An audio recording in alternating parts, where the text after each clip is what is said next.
Hey everybody, this is Alex Merced from alexmerced.com, and this is going to be my rundown of the Democratic debates, both nights. And before I do that, I just want to let you guys know, again, I released a new book this week, The Libertarian Heart. It's basically a compassionate,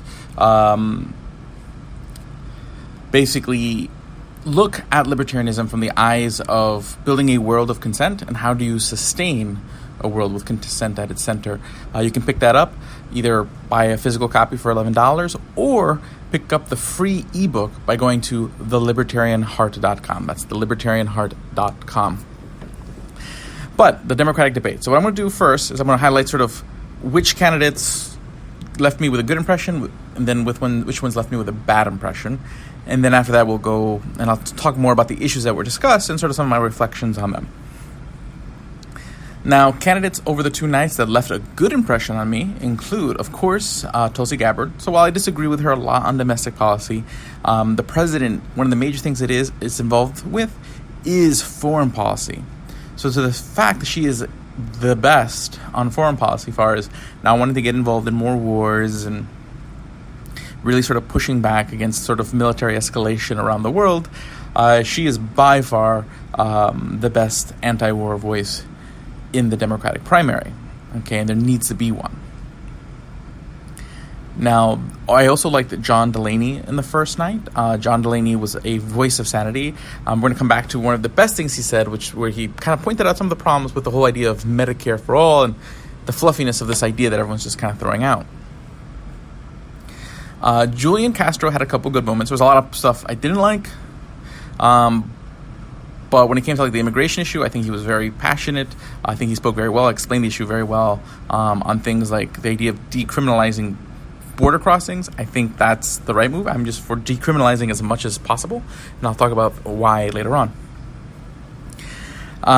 In the second night, I really enjoyed Hickenlooper. I thought Hickenlooper was sort of the voice of sanity in the second debate, basically saying, hey, if we keep just this sort of full-throated embrace of socialism, this is going to mean a second term of Trump, which is true. Okay, I think there is a room for where the voting public. Okay, so there's a difference between me sort of as a sort of radical libertarian and then your average voter. And I do think the average voter is willing to tolerate a more left-wing candidate in lieu of Trump.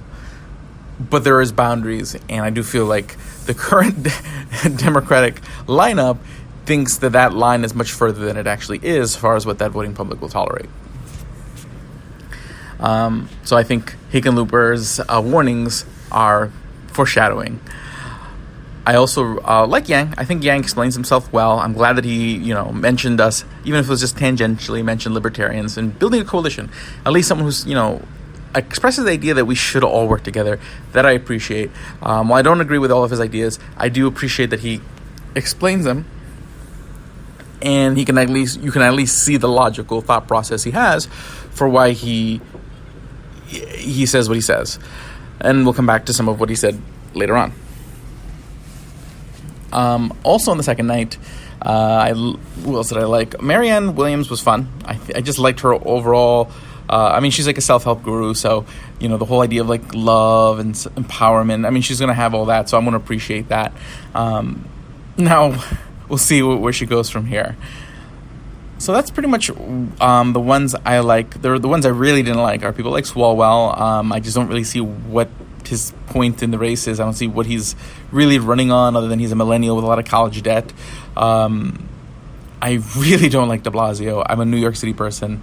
I've dealt, you hear with de Blasio a lot, and, he's like basically evil Bernie Sanders, like all the views of Bernie Sanders with none of the charm. And then, I respect Bernie Sanders, but I don't agree with him on absolutely anything, and I don't think he was strong with having a lot more progressive voices that were a lot more, I would say, articulate on progressive ideas. He seemed a lot less stronger this year going around, especially when you have people like Elizabeth Warren on the stage who can make sometimes really, really reckless suggestions and reckless ideas sound really smart, which makes her particularly dangerous, which is another reason I don't like Elizabeth Warren, because, again, she can make bad ideas sound thoughtful. through sort of a veneer of academics, which makes her particularly dangerous. And that's pretty much the highlights. I mean, Beto had a horrible performance. There's no purpose for him to stay in this race at this point. There's really nothing that he's running on, per se. And his debate performance was horrible. So basically thinking through that he may be a good general election candidate, that's out the window. So there really isn't a purpose for him to stay in this race. Oh, and I forgot, Pete Buttigieg. Pete Buttigieg is always extremely likable, regardless of how much I disagree with him on lots of issues. His just overall tone is a tone I really, really appreciate. It's a much more inclusive tone, a tone that's more humble and willing to bring more people to the table. Even though he stands for a very, very progressive message, to me, if people, conservatives, libertarians, whatnot, had that tone, we'd have a much more civil politic. And regardless of what happens in politics, I'd rather nothing happens in politics, but that more civil tone that allows us to work together could have many benefits economically and socially as people are more willing to engage with each other, talk to each other, and figure things outside politics. Okay, so now that just kind of go through some of the issues.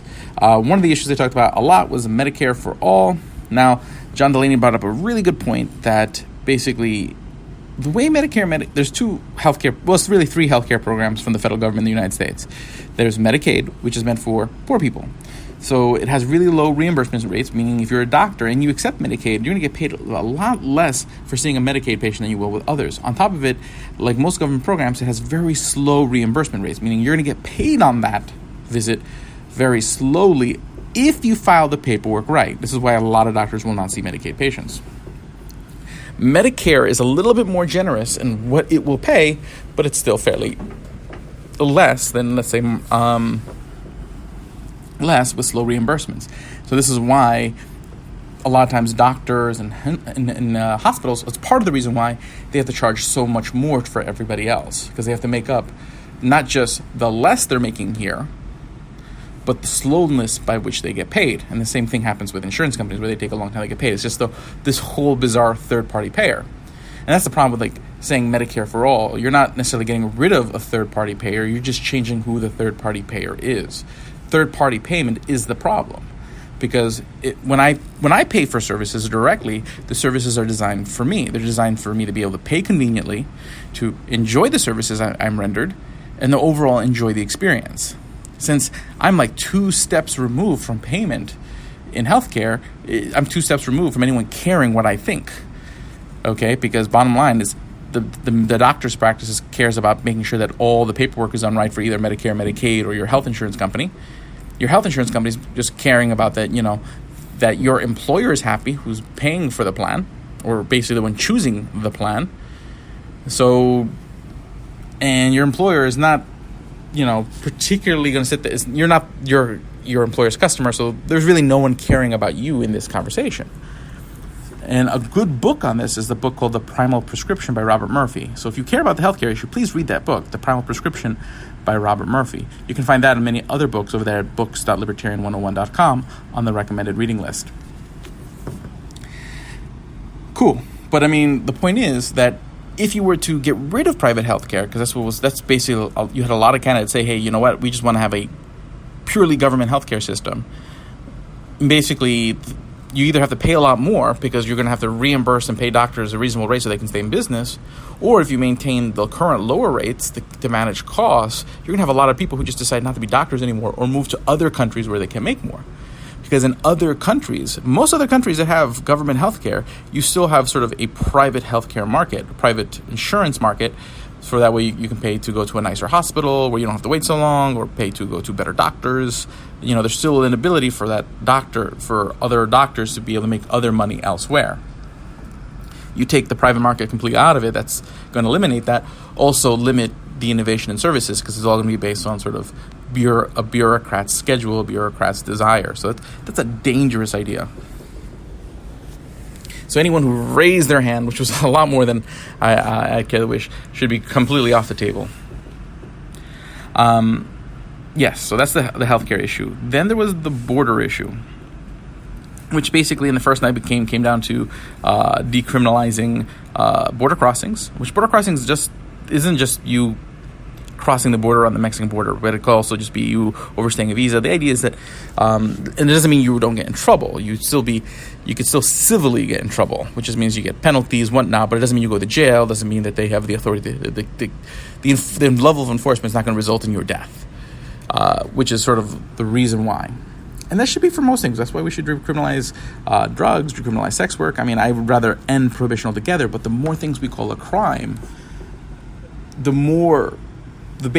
higher probabilities that there's going to be more law enforcement interactions. And the more law enforcement interactions happen, the higher the probability that you have those interactions where someone loses their life, and the more higher the probability that in those interactions, someone who loses their life is an innocent person. So you really only want to call the only things you really want to call crimes are the things you need to call a crime: rape, murder, outright theft. Because the more things you start calling crimes, again, the more you create this sort of culture of crime enforcement interactions that creates a line between those who enforce the law and the rest of the community, because they're feeling like more and more situations in their life require these kind of interactions that become hostile over time, and creates this sort of fear between these two sides that results in the nature of the things we see today. So we just need a sort of a culture of decriminalization broadly. Other issues that were discussed include, let's see here, other good ones. I mean, there was discussions of sort of old school issues. So there was also the confrontation between Biden and Kamala Harris. Now, Kamala Harris, not a candidate I'm a fan of because of her past as a prosecutor, where she did prosecute a lot of shady stuff as a prosecutor. You can go Google it. But she was the most prepared. She realized that when you go into these debates, it's not about being the most knowledgeable. It's not about having the most speaking time. It's about having the moments that people will talk about the next day. And she went in there with a plan, knowing what kind of things are people going to talk about the next day. She watched that first debate, and she knew that people were going to be screaming over each other, and she was prepared to kind of come out there and say, hey, people don't want a food fight, to look like the adult in the room. She was prepared. She knew where she was going to be standing relative to Biden, and was looking for the opportunity to create that interaction between her and Biden over busing, to create that moment that the media would talk about. She went in there with a plan. She executed quite effectively, and she's going to do well out of this debate. Not my preferred candidate at all. And again, I probably wouldn't vote for any of these candidates because as a libertarian, the world that I foresee is just that different. But she's gonna be a contender. She wants to play to win. That was clear. Biden and Bernie were horrible. Again, Bernie you had a lot more articulate progressive voices, and Biden really just didn't have much to say. And it was very clear, and nor could he express what he tried to say very well. And oftentimes couldn't hear what the moderators were saying, or couldn't follow what was going on in the debate, and just kind of bumbled a little too much, which just wasn't good optics. So I think people like Pete Buttigieg, Tulsi Gabbard looked great in these debates. Andrew Yang had a couple great points, but didn't get much attention, and was a little bit too passive in the debate as far as making sure that he was able to say what he needed to say. But overall, the debates were the debates. Now, there's a lot of... So basically, reflecting on those issues, and as far as, let's see here, again, Tulsi Gabbard was great on foreign policy as far as no war. As far as the economy goes, I mean, everyone was just talking about regulating everything.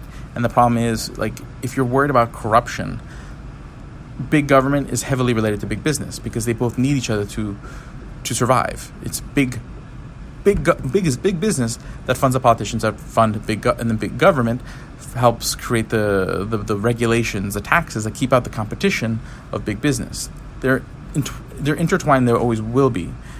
The only way you can do it is you get rid of one. So if you reduce the size of government, if you basically reduce the controls on each other, reduce our ability to control, tax, rob each other, you'll eventually see sort of a shrinking of and a more decentralized network of businesses that are smaller in size, greater in number, because you'll have the flexibility in the market to facilitate it. So my name is Alex Merced from alexmerced.com. Have a great day and enjoy.